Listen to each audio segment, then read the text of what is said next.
Hi, everybody. Ian Bremmer here. I'm in Nantucket. You can see it from the background. I've got your world in more than 60 seconds. That's right. As long as we've got coronavirus crisis in front of all of us globally, the least I can do is give you extra seconds. It's my way of saying I care. Here are your questions. The Lebanese government resigns. What's next for Lebanon? Well, not a lot of money.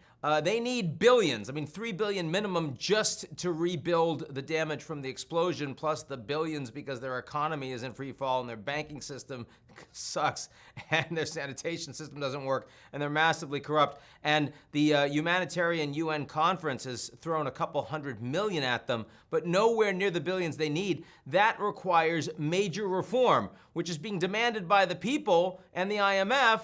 And President Macron, who's sort of taking the lead in trying to build some international support for Lebanon. But, a lot of people have problems right now. A lot of people need help. And if the Lebanese government that finally comes together is not more effective at structural reform, which is super challenging in a place that's massively corrupt, well, they're not going to get a lot of money. So this is going to be borne on the back of the Lebanese people. The one thing I will say is it's hard to imagine Hezbollah getting stronger in this environment. They are seen as part of the problem. And maybe this helps shake loose both them and the Iranian influence, which has not helped the Lebanese people at all over that country.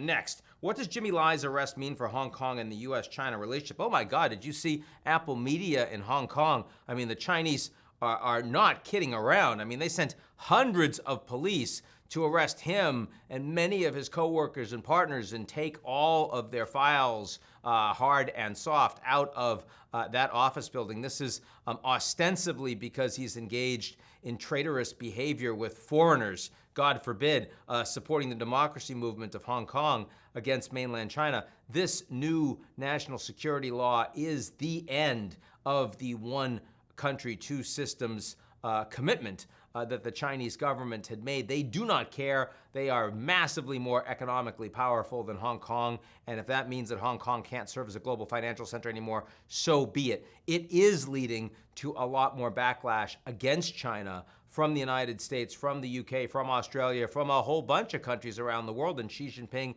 just doesn't care. I think there's a level of rally around the flag nationalism that you're seeing in China, as you're seeing in the United States in terms of the recent Taiwanese visit by Secretary of Health and Human Services Azar, the highest level we've seen since '79, as you've seen in major sanctions coming down against Xinjiang and against Chinese and Hong Kong officials, as well as against TikTok and WeChat. This relationship is getting a lot uglier. After Lukashenko's election victory, what kind of change can protesters in Belarus expect? Well, it's not a victory.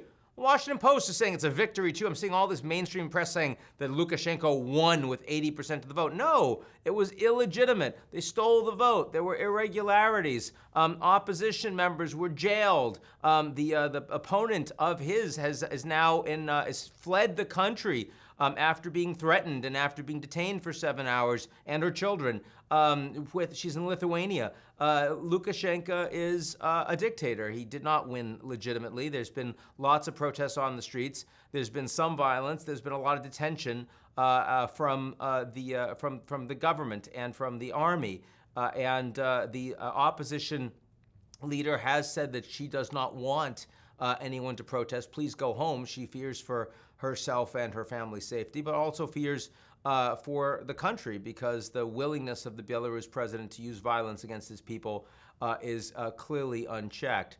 And so, I mean, it's possible that you could get another colored revolution in Belarus the way you had in Ukraine or Georgia or the Kyrgyz Republic, but frankly, it's unlikely. And Lukashenko, one of the least effective, most incapable leaders in the entire former Soviet space, is getting his way in a system that has truly no rule of law. Russia has a COVID vaccine. What's the story? Well, they're calling it Sputnik 5, or Sputnik V, excuse me. It's a V. I'm going Roman numerals, but they're going V for vaccine, V for victory, V for a Sputnik moment. That's right. The Russians have approved a vaccine for coronavirus. They say it works.